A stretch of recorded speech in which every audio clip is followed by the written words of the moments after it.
Today I've had the pleasure to meet Jon Dutton OBE. Jon is the CEO of British Cycling and he shares his extensive career journey in the sports world, highlighting the challenges and triumphs he has faced. He discusses the importance of social impact, the balance between commercial success and cultural growth, and the diverse disciplines within cycling. Jon reflects on his experiences with the Rugby World Cup and the lessons learned in leadership when it was postponed due to COVID, emphasising the need for trust, purpose and a continuous learning environment. He also looks forward to the future of British cycling, including the upcoming Tour de France Grand Départ, which has just been announced in 2027, and the organisation's commitment to making a positive societal contribution. Finally, we hear some fabulous advice to his younger self. I hope you enjoy.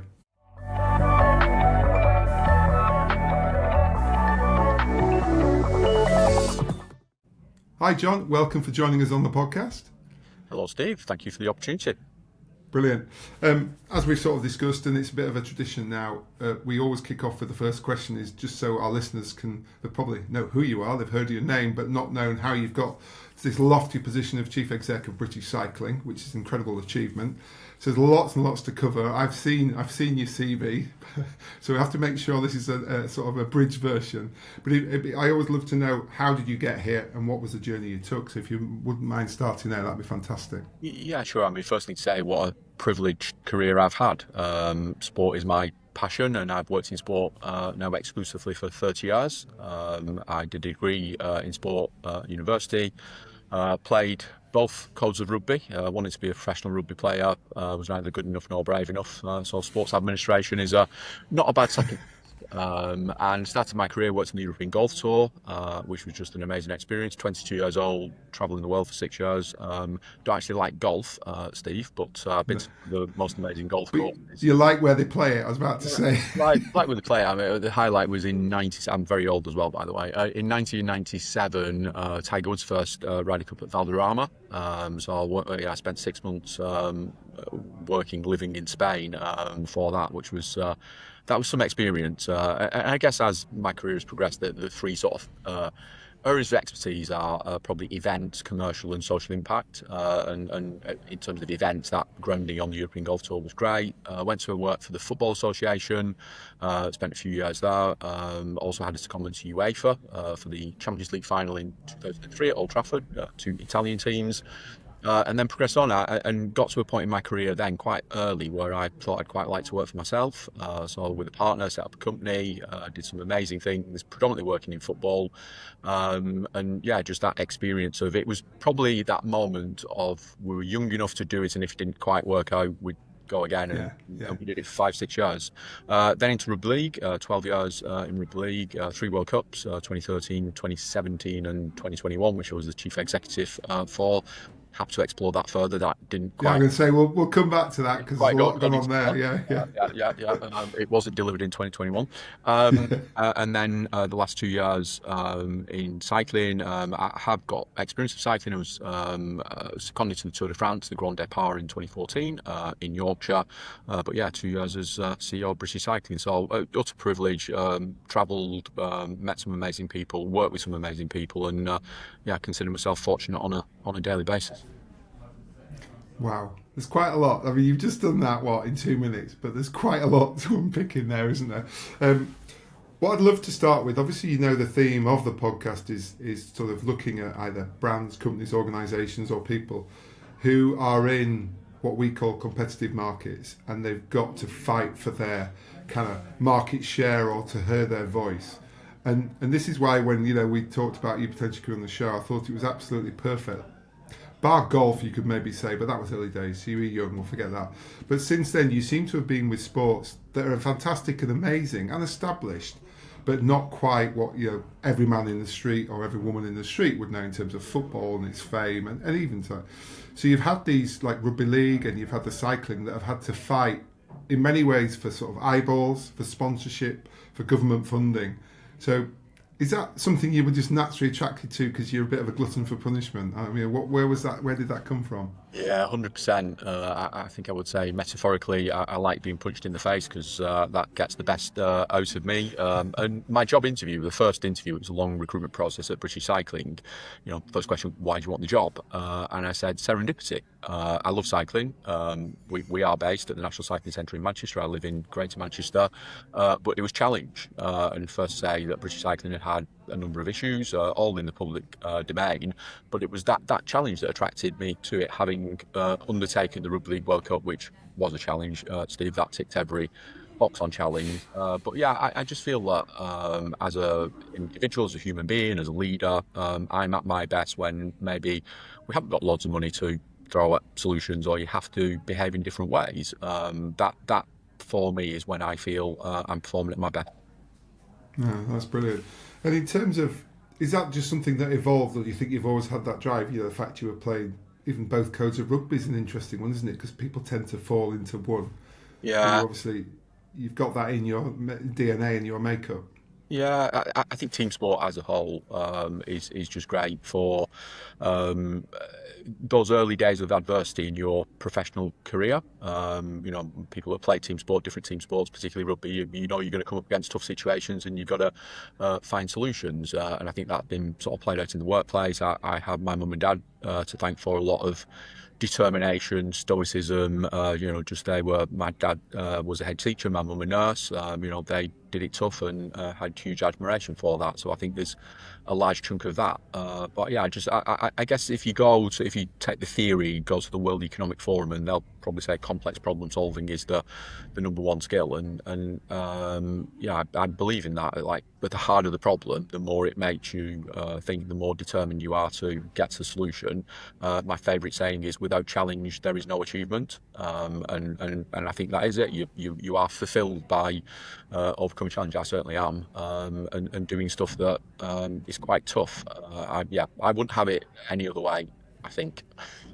Yeah, well, there's a bit now, isn't it? It's like I don't think I can learn too much more new. Yeah, I'm a bit tired, but I can learn a new sport, but I've got to apply my old skills, please. Yeah. yeah, yeah. And there's also a bit, and I've been very open about this. The job I'm doing, I have described as brutal, and it has been. I'm in a very privileged position, well paid, and all of that. And I'm thriving on the challenge, but there are times when it is brutal. You are making sacrifices in your life at home, working weekends and multiple evenings and all of that. That sort of comes with the territory, but also, it's tough. Yeah, it's on a sunny summer's day. It's probably easy to reflect and think you like the challenge, but obviously when you're in the heat of the moment, and we're not an enormous organisation, but we have a decent sized workforce. We have an extended workforce in our volunteers. We cover the whole of Great Britain, so the footprint is huge. And at any one day, you can have 5, 10, 15 completely different issues, from big transformational things to just people who are unhappy, and trying to balance that and keep the organisation moving forward. I think listening to you there, there's a real interest that if you can find in your career something that you have a love for, which obviously from what you've just said, it's sport is the vein that runs through it all, isn't it? It's amazing how, not that you don't worry about the weekends or the evenings as much, but because you're actually enjoying the event and it's part of your career, you can sort of put up with a lot more than if you're just in a humdrum job and not really enjoying it, isn't it? 100%. And I say, and very authentically, I read my job description during the interview process. I've not read it again. I can't really remember what it says. And to me, in my mind, it says make a difference. And Yeah. I'm judged on making a difference. And when you can see things that you have led, that you've got momentum behind, that you've brought people along, and the best feeling sometimes is when people repeat the words that you've said in a very authentic way. And it Yeah. just feels like bringing people together and having that sort of collective collaboration and spirit. And I'm feeling that a lot at British Cycling. We've had a really fantastic week. We've done some amazing things, and you can just feel that positivity. We can have a culture survey and we can measure it, and I'm sure it'll say pretty decent things. But that feeling of moving along together in the right direction with people that are happy and positive. Yeah, it's interesting, isn't it? Because obviously, with all of your, well, certainly the last sort of 20 years in terms of your career, there's been a big commercial edge to all of it in terms of, you can't make big losses everywhere with these sorts of things, can you, with World Cups and with government organisations. Have you found that you've been able to keep a balance to the point there where you're saying you've also got to make sure you're delivering a wider cultural improvement or a message? Because all those sports are about participation, aren't they? The flagship World Cups, the UCI events, the Tour de Yorkshire. I mean, that is probably a whole podcast in that, isn't it, about the impact that had in living in Yorkshire. Yeah. But this idea that you've got to have two or three caps, haven't you, to wear to deliver those sorts of roles? You have. I think as a leader, you've got to be a good communicator, a good role model. I think also contemporary. The world which I walked into 30 years ago in my first role, the world is a very different place, and we've got to behave differently. People have different expectations. The pandemic obviously affected that. But I think, go back to the business question, having a real grasp of the P&L, and some sleepless nights for me in the early days at British Cycling, just making sure we had enough money in the bank to meet payroll, and when you're spending your reserves on keeping the lights on it, that's quite a challenge. But having a clear understanding of the P&L, I've got a brilliant team, brilliant finance director, surrounded by amazingly talented people, and that's helped me through what, even though we're if you look at the P&L, you look at companies hosted on our accounts, we're not an enormous turnover business, but we're actually quite a complex business. We have got that blend of public and private sector investment. So navigating through the finances, but the social purpose piece. I mean, I have a particular personal passion for social mobility. I can't quite believe in this world in which we live in the UK. We still sit outside the top 20 on the of social mobility. I just find it absolutely astonishing. So the fact that where we are born plays a pivotal part on education and health and opportunities, and I think sport can play a really positive part in that. Rugby League is a sport largely played in the north of England. I don't want to become too stereotypical, but the communities that we knew at the Rugby League World Cup that we could make a difference, and everything we measured said we did. And in certain instances, we helped change people's lives. A young man who came to us who was in social care, being fully supported through some of the work that we did together with an organisation called Community Integrated Care. Now he's leading a fully independent life. He's in employment. It's because of the opportunities that we gave. That's one person. If then you can start to scale that up, you really can make a contribution to society. So what we're doing at British Cycling with our social impact programme, we hope at enormous scale, 27 million people have ridden a bike. Steve, that's quite a big number. That's decent, yeah. Adults in the UK have got on a bike, and we think from health and growth and productivity, and really making a difference, an authentic difference, permanent, positive social change, that we can make that contribution. That really starts to get the conversation going about why you get up out of bed in the morning and why you want to do things. We can win gold medals. We are a very successful organisation. Great Britain Cycling Team returned back from Paris with 33 medals in the Olympics and Paralympics. Makes us very proud. But that's part of what we do. And if the other part of what we do is social change, then that's super exciting, and that's the part as a leader I want to play. It's great you've made that point, because, like we were saying, though obviously most people I think will recognise the British Cycling logo and badge because where it's appeared in recent Olympics and events and things like that. But just looking at the width and breadth, it might be worth just giving our listeners just the sort of scale of your organisation, because people might think, it's just making sure people can go around the track at Manchester really fast or go up a mountain really quick. And that, well, I'm sure it's a big bit because it gets the publicity. Back to this, isn't it? It's how we get the fame. But yeah, just try and give us a bit of a scale of this organisation. Yeah, I mean, I'm sure people were very synonymous on. We have recognisable names that people will have experienced success with. Laura Kenny, and go all the way back to Chris Boardman and Sir Chris Hoy and Mark Cavendish and Sinead Reid and so on and so forth. You know, the sport is littered with recent greats in recent memories, and we look back to 2012 and what happened there with Brad Wiggins and winning the Tour de France, etc. This is a new era for British cycling. A lot of our athletes now are young athletes, maybe not household names. Got so much talent in the system, and that continues. But underneath that, what sits underneath that is just getting people on a bike and giving them great experiences. And there was an image, we ran the Lloyd's Tour of Britain Women a few weeks ago. It culminated in Glasgow, and after we ran the race, the elite race, we opened up the circuit, and there's a photo. There's 5,500 people, and I've got a photo which I just keep going back to, which is every type of bike, the whole spectrum of age. Is captured on that photo, and I point to that and say to the team, that's the reason why we're doing it. You know, we had an amazing race, and everyone's really pleased, and the winner cracked the champagne on the podium, fantastic. But actually, the reason to do it is that image, and that's just a snapshot of what we do at British Cycling across 7 different disciplines. There are lots of different ways you can ride a bike. Go on then, give us a 7 out of interest. Or we could do a quiz. So the 5 Olympic disciplines are road and track, which people will recognise, BMX racing, of which we've been pretty competitive, mountain bike, Tom Pidcock. Tom just up the road from here, and BMX freestyle. And BMX freestyle is the only derivative where you're not racing against each other. It's about tricks and freestyle.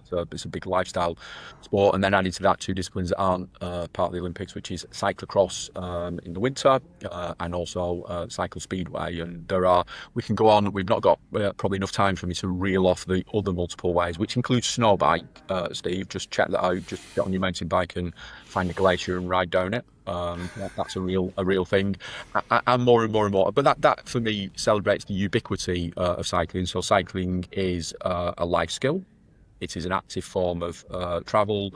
It gives liberation, freedom, adventure. I'm sure we all have very fond memories of being a child and getting on a bike and parents letting us go for the first time, and that delivers so much more opportunity for us as a sport. And by the way, the gold medals will continue. We've got an incredible performance program. We use all the most astonishing tech that there is, and we'll still do that, but we're also going to make a greater societal contribution as well. But I suppose that's the fascinating bit, isn't it? You've got to keep cycling at the forefront by winning the medals and being on the headlines of the 9 o'clock, 10 o'clock news. I showed my age there with 9 o'clock news, didn't I? 10 o'clock news as it is now. Yeah. But like you say, as long as I love that idea of, that should be the picture behind you, John, actually. But yeah, the idea that you realise that whatever success you have up there, that's what it's going to manifest itself, and that's where real success is. Yeah. And the dream of potentially one of those children or young adults becoming, it's never too late, is it, with the programmes you have now to spot talent? It's not, just smiling about the 9 o'clock or 10 o'clock news. I mean, we consume media in different ways, don't we? And obviously social media, which certainly when I was growing up wasn't a thing, and now it's an intrinsic part of people's lives. So actually inspiring the next generation is probably being done in a different way to what it was, and we've just got to be a bit smarter and reach more people. So that whole lifestyle piece, BMX freestyle, we know that's bringing a new audience, and that's really important. But yeah, just getting more people on a bike. There is something, I think, really fundamental about mental and physical well-being. So we all, let's get on a bike or let's go for a run or swim, etc., for physical well-being. But it's the mental well-being piece that I think we can also make a societal contribution. So win gold medals, get people on a bike, contribute to society, and just engage with people in a really fun way. Yeah, I think you're totally right. I always say I do my best thinking on my bike, just because you're just out, you fresh air, but also there's no digital stuff getting you. There's your device telling you how slow you're going up the hill, but that's about it. You just ignore that quite quickly. But you're right. I think that's what people nowadays, we need this, and it's such a simple. You literally get home from work and you jump on it. You don't have to go anywhere, do anything. No, it's wonderful. So We'll stay on because I'd love to talk about the rugby league as well, but we'll stay on the cycling for a minute. You'd obviously, by the time you arrived about 2 years ago, isn't it, just under 2 years ago, at British Cycling, and like you say, it'd come off the back of some bad publicity and bits of challenges to do. How did you sit down on that first day and go, right, I've got all these things to sort? You know, where did you begin to start to get it back on track like you have done now? Yeah, I remember my first couple of weeks quite vividly. I think the first piece was standing up in front of the team. I had three objectives. One was to create efficiencies, two was to drive commercial revenue, and three was to invest into growth. And the hard yard started with the efficiency piece, which did mean we had to reduce in size. So first couple of weeks delivering some bad news. But I said to the team, judge me on my actions, not my words. And then we started to build momentum. There was a realisation that we needed to modernise.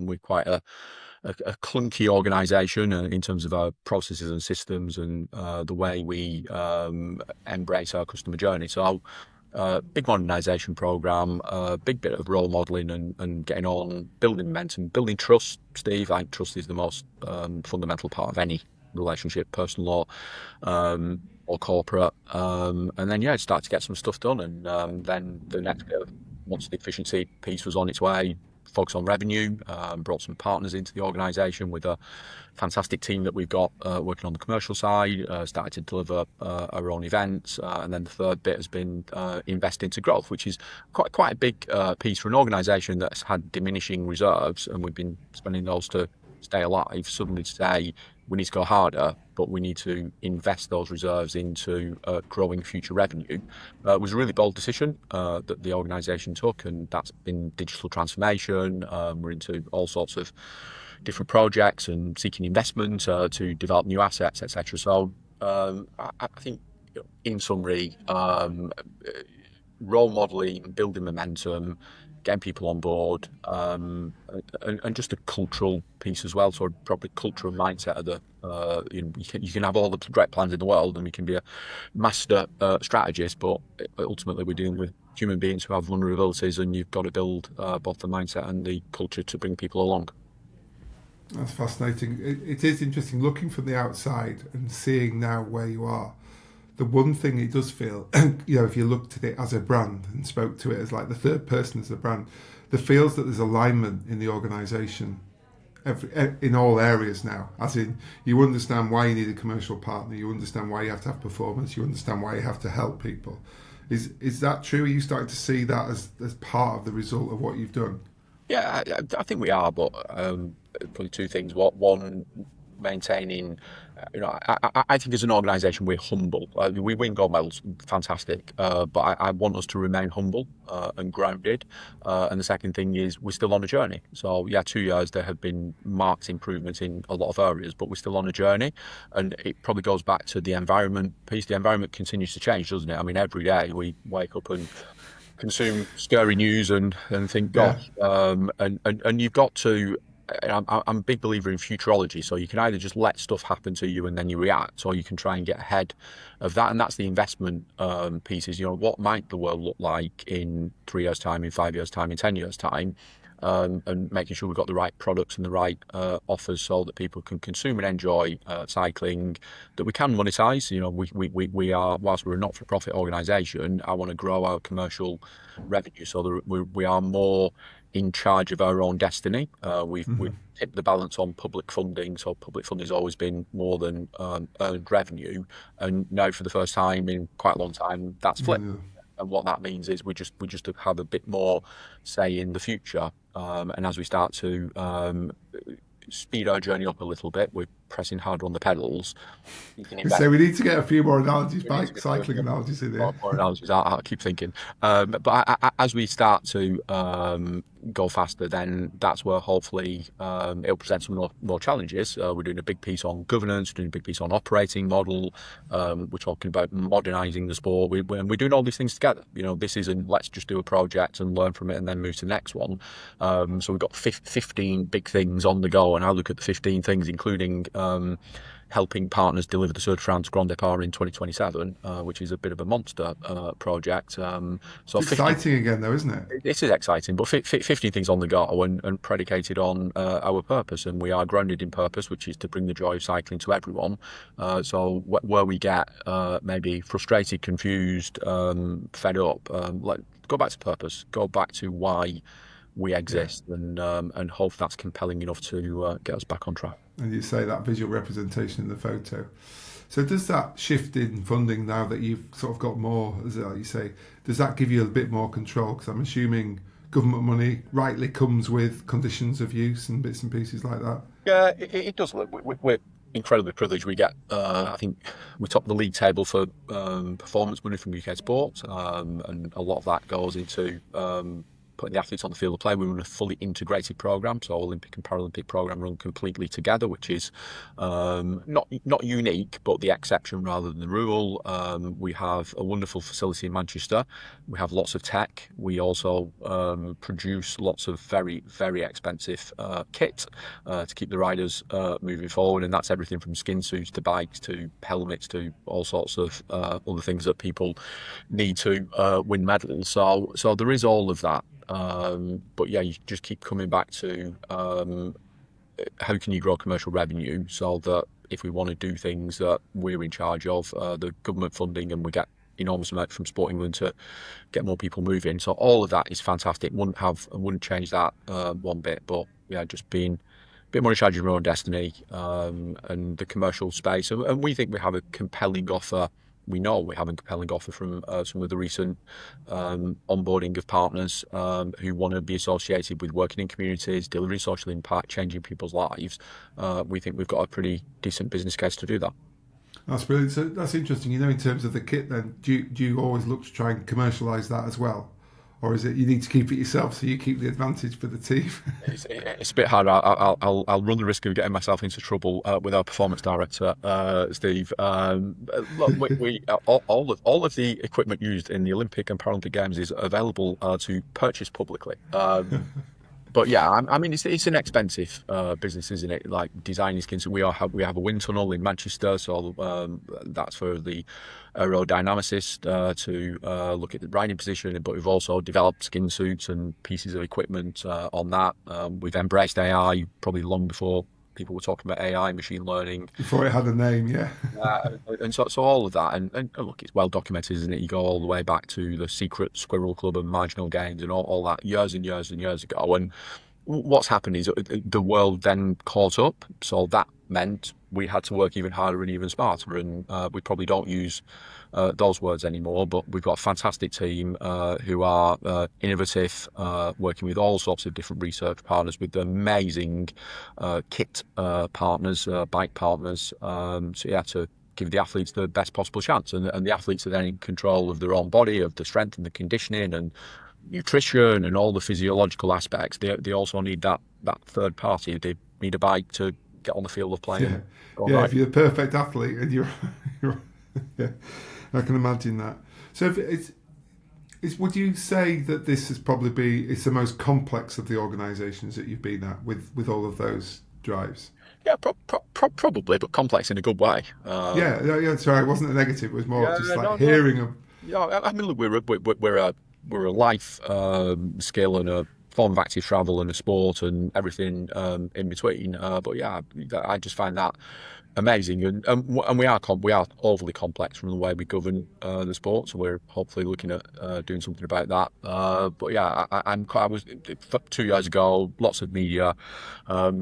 I bet he's never ridden a bike. I bet he's not got a bike, and all of that. And that lovely positive media we have in the UK. Yeah, and people on social media feeding it, and look, that's fine. It comes with the territory. But my sort of riposte to that is, thank goodness British Cycling have not hired me for my prowess of riding a bike. I've been hired hopefully for my leadership skills, and that's that hopefully will stand the organisation in good stead. And talk about transferable skills.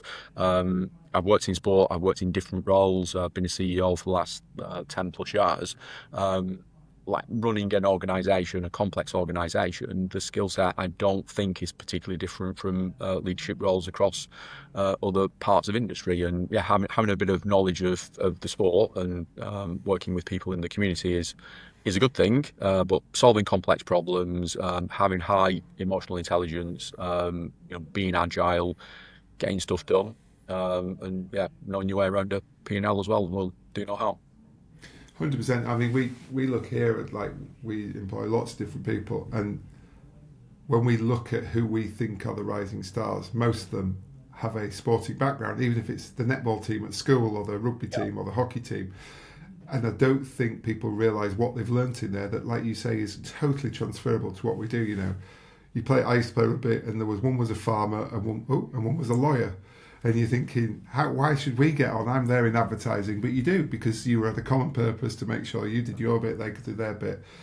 And then you realise as you go on your career journey, you're going to meet every type of person, friendly people, challenging people, and you work your way around that. The fact that you played sport and then was in sport and then learnt how to be a leader. I mean, no wonder you're doing so well, John. Oh, I think, like, surrounding yourself with really talented people, building trust. I have my soft contract with my senior team is TLC, not quite tender loving care, but trust, loyalty, and then you can cheat a bit on the C: communication, collaboration, collectivity, challenge. I like to be challenged, and I think if you can build that in any team, it doesn't matter whether it's British Cycling or another organisation, I think that will stand you in good stead for tackling some of the really tough things that come along. Do you think you've got a real gene that is, you, like we talked about challenge, but also I think what comes with challenge, and it's when I'm my happiest, even at my tender years now, is that when I'm still learning, i.e. when I've got a new challenge that I go, all right, how am I going to solve that? Oh yeah, obviously apply some of my old knowledge, but yeah, that's when I'm at best. Are you a similar sort of character? Yeah, unquenchable desire and thirst to learn, like every day, and I like to read, but I like to read short form content and different content, and just like be contemporary, and I also like, I've been given the opportunity to go and share some wisdom and speak in leadership settings, but I know if I go into a room and people are asking me questions, I know that I will learn something from that room and I will take that away. And I just think learning and application, I probably, I think my team probably are frustrated with me, because every day I will send an article. I've read this and like, to the most diverse range of topics, but that's how it makes us better, how it improves, and particularly in this sort of technological space. We've talked about AI, but just that whole stratosphere of how we consume and enjoy our entertainment, our sport, our media, like that's changed radically. It's changed in 5 years. Gosh, if you think back to growing up with, I don't know, 3 TV channels, and like, you think of that, well, that's still in our lifetime compared to what we have now. So I think that contemporary piece is super, super important. But yeah, I absolutely love to learn. Good. Let's go back to the Rugby League World Cup, if we may, because talking of challenges, you got a rather big one in the middle of that, didn't you? So do you want to talk a little bit about how on earth you overcame that? Because that was a massive decision you guys made to delay. Yeah. So real quick history. In 2015, we went to UK government, and we went to government to talk about a political agenda, which was Northern Powerhouse. I'm not sure if people remember that. George Osborne was David Cameron was the Prime Minister, and we said, look, Rugby League is the sport of the North. We'd quite like you to give us some money. We want to run a tournament, but we also want to deliver a social impact programme predicated on building things, on facilities, on bricks and mortar. And they said, oh gosh, yeah, we quite like that. And bizarrely, it was built into the manifesto. And we had all sorts of bumps along the road. Brexit, we submitted the bid the day before the EU referendum. So we had a brilliant, it's in the public domain, a glossy brochure that had David Ford from David Cameron and sponsored by George Osborne. And the next day, they were no longer in power after the EU referendum. So all sorts of bumps in the road. We did an event with Prince Harry at Buckingham Palace, his last public engagement before he went to North America. First day, we got the world's media attention, not really focused on the Rugby League World Cup, but we benefited from that and more. And we thought that was all hard. And we worked for just short of 6 years to get 2 months out from the tournament. And then I had a phone call 7 a.m. in the morning from the Australia team saying, yeah, we're not coming. And that ripple effect, then New Zealand, we're not coming. And it was all because the pandemic that we were experiencing better times in the UK, the lag to Australasia was significant, and there was Yeah. in lockdown. So we worked for a few weeks, tried to like problem solve, so private aircraft, making sure that when they returned home that they could quarantine and like all sorts of things, and we did all of that, and it was to no avail. They decided they were definitely not going to come. So yeah, we had a decision to make. Do we just stop and walk away? I think we spent about £25 million of public funding by that point, so that was quite a big decision. Do we carry on and exclude half of the world's best athletes? That really wasn't an option No. for me. Or do we pause and go again in 12 months' time? And it's fair to say that that day, that board meeting, that decision day, I learned more about myself in that day than for the entirety of the rest of my career put together, and that was high pressure. But we had a board meeting. We had nine members of the board. We had 4 in the morning who were voting one way, 4 who were voting the other way. Oh, wow. I took the phone to my chair and said, "Just to let you know, it's on you." And he said, "Yeah, that's not going to be very palatable." So then we spent the day sort of convincing people, had the board meeting, and postponed, and yeah, dusted ourselves down, and went to camp. Because it was interesting, obviously, I mean, we've all protected ourselves to remember, even those few years ago. You weren't even sure whether it'd be okay the next year, were you, to be honest? It wasn't like, oh yeah, we'll be fine next month. It wasn't like that even then, was it? People kept saying there's variation X coming and Y. And It was a blend of things. It was the pandemic and the uncertainty. I talk about VUCA, a lot of volatility, uncertainty, complexity, and ambiguity. And I think we're fair to say we had plenty of that at the time. So there was no certainty. But then the other thing that we hit is we knew we had to find some more money and go back to government and commercial partners, because we had to refund tickets, and we had 173 commercial agreements that we had to re-engineer. So everything from the venues, there were likely Premier League football venues, and so on and so forth. So we knew we needed more money. And then, if you remember at the time, we hit then the crazy period where the inflation went through the roof. oh yeah, Absolutely through the roof. So the cost of living crisis. So all of a sudden, when you're doing a business plan, thinking we might need X million more, and then by the time 12 months later, it was times 3 yeah, the original budget. That also presented new challenges. So I learned a lot during that period, Steve. It's and the one key learning was like just surround yourself with brilliant people that you can trust, and just have a determined mindset that you're just going to get on with it. Like stop feeling sorry for yourself, just get on with it. And yeah. These cards have now been dealt, haven't they? And it's like, how do we solve it? So were your commercial partners involved with that discussion as well?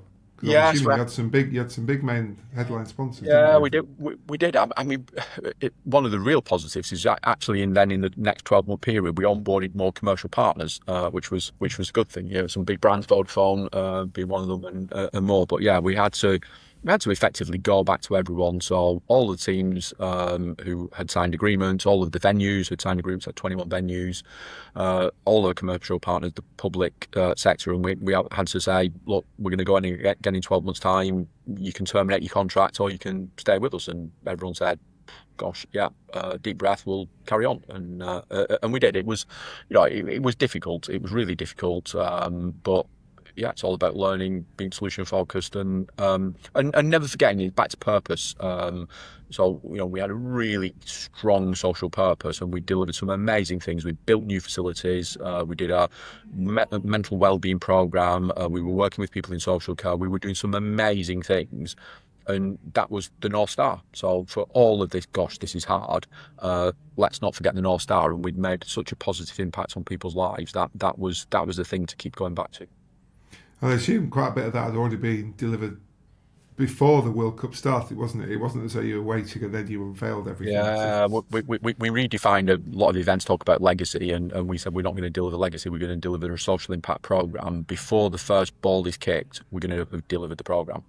And we had. And that, probably the additional 12 months again helped in that in that respect. But yeah, some really, really transformational things that we did. And yeah, super, super proud of doing something in my sport. I live in the north, so to stand tall for the north of England in what is a wonderful sport was for me quite a big personal moment. Yeah, yeah. And it's also set a precedent now. I think it probably brought everybody in the sport closer, didn't it? Because there had been that fraction of the sort of southern hemisphere versus the northern hemisphere type thing, and it sounded like through that adversity you actually rallied and then delivered a great tournament when it did happen a year later, didn't it? Yeah, I mean, the England men being knocked out in the semi-final didn't quite. We weren't quite That planning. wasn't quite on the plan, was it? Yeah. Weren't quite planning for that to happen. But England wheelchair, so we ran men, women, and wheelchair all together on the same platform. All the finals culminated on the same weekend. England wheelchair won against France in the most dramatic of That was brilliant. circumstances. Yeah, big 4,000-5,500 people in Manchester Central. So there are moments that really stand out, and athletes came and had an incredible life experience. We had Brazil, first ever South American team to play Greece, the men's In team. Greece, well, yeah. Rugby league was made illegal in Greece before the World Cup, and it took the World Cup to. We've not got long enough, Steve, for that story. But yeah, just like so on and so on, and the Pacific nations, the Cook Islands, Samoa men got to the final, like the smallest ever international team by population to get to a World Cup final, and just so on and so forth. So many happy memories. But for me, it was about making a positive impact, helping change lives, and delivering something that everyone was really proud of. Yeah. So tell me, you did go back to cycling because you made the decision, which I didn't realise. I just looked from the outside and just assumed, which was when you decided as British Cycling to host the Tour of Britain for the women's race. Because I just assumed that you put these on, but they're not. They're normally done by other parties, aren't they? And you made a commitment to actually host a run. Is it called running it or hosting it? Sorry, I don't know what the language is. But... Yeah. So we had the Tour of Britain men was our property, British Cycling's, but we let it go to a promoter who was running it, and then the Tour of Britain women wasn't in our gift, so we brought that race back, the men's race, into us delivering, and we created a new women's race, and it hadn't happened the previous year because of financial challenges. And we gave ourselves, I think it was 137 days, something ridiculous to just to put yourself under a bit of pressure, run a World Tour bike race. Right in the middle of that, we onboarded Lloyd's as the principal partner, and it was just amazing. Just such a feeling of this is solution focused. This is right. Running things on the public highway is quite complicated. You've got to think about safety, number one, but also got to think about compelling racing. Got to think about broadcast and all of those things. And yeah, that was good fun. There's definitely a sadistic streak in everyone, isn't there? It's like that. I could do that maybe in a year and a half and get it all right. Now let's do it in half a year and deliver it. And like you say, we're going to shut these roads up in Glasgow and Yorkshire and wherever. Absolutely. I think some of my team who probably didn't know me as well when I came into the organisation, but quickly got to know. There's sometimes a collective sigh saying, I've got an idea. Maybe we can. I've had an idea. I had an idea that those words that no one wants to hear from a leader. But just then that team spirit and getting great people doing great stuff and building that momentum and seeing things happen and solving problems as you go and being agile and being we've just written a new strategy and published it in March, and we said we want 4 things from the organisation. We want it to sort of percolate from the organisation. So the key principles were being liberated to think differently. So don't think of all those barriers, remove the barriers, and then think and feel that liberation. Have a growth mindset, be entrepreneurial, and everything must ladder back to the purpose. And that I'm so proud of our strategy. It's sort of out there in the public domain. We've got an illustrator to make it lots of drawings rather than lots of words. There's no measurements, there's no KPIs in it, so perhaps not what people would expect, but wow, it didn't half make people think differently, behave differently, and now there's a sense of ownership, and everyone in the organisation understands what our purpose is, what our processes are, what our guiding principles are, and how we are values based, and that's been again a really excellent thing that I've been involved in. That's really smart listening to that. Sorry, I just drifted away there because so much of business, so to speak, in inverted commas, is about bottom line profitability and turnover and bits and pieces like that. And I think that can disconnect part of your team then if it's not, if they believe it's not in their gift to deliver that element of it, they don't feel part of it. Whereas if you go back, I've got this picture still in my head that you talked about, but if you go back to that common purpose, everybody will have their vision of that and then see how their role can do that, and that's really, really smart. Yeah, and the purpose is so broad to bring the joy of cycling to everyone. It's incredibly broad, but that celebrates the ubiquity of cycling and the number of people that have got on a bike. And then if you then take it down to the next level, so, well, what does that mean? What we're going to focus on? And we've got three priorities, which are get more people on a bike, give them a great experience, win medals, win well, but also share our wisdom with the world, with the biggest cycling federation of 202. And then third bit is then deliver social impact that is demonstrable, that makes a difference, and they're the three things that we can get focused on, and it helps with our decision making as well. We've got a lot on. I think we're stretched as an organisation, so we just, once we get over the hill of delivering a few of the modernisation things that will help set us up for success, we can super focus on the three priorities, and it should all make sense. Amazing. So what have you got in terms of coming forward? You've obviously is your role with the Tour, the Grand Depart in a few years, is that separate to British Cycling or associated with? No, it's front and centre. So we've been working with funding partners, Welsh Government, Scottish Government, DCMS, UK Sports for a long time. It's taken a long time to convince the French organisers, the ASO, to come back to the UK.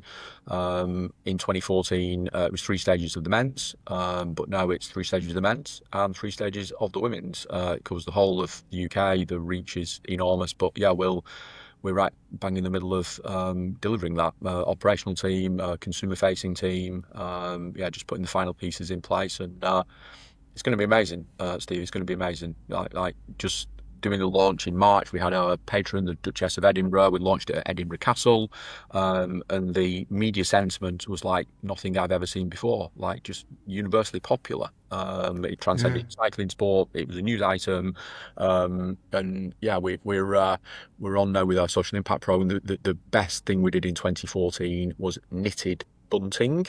And we are, I can't wait to roll out. We're going to roll out a knitted bunting project, and we're also going to call on the farmers of the UK to come together for a land art project. Yeah, that was it, wasn't it? The helicopters got those amazing bicycles built out of hay and a celebration of like proper celebration of civic pride, of place, of being proud of the place that you live in, that you've grown up in, that you want to celebrate on a global scale. I mean, that's so exciting, and we will cover such incredible geography. So yeah, that's a little side project that we've got on the go. Just a quiet global event running in the country, as you do.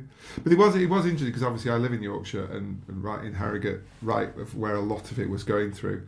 And I can remember there was a palpable excitement about when the yellow sprayed bikes, the old bikes started. We had one up a tree outside our house and went nowhere near anywhere.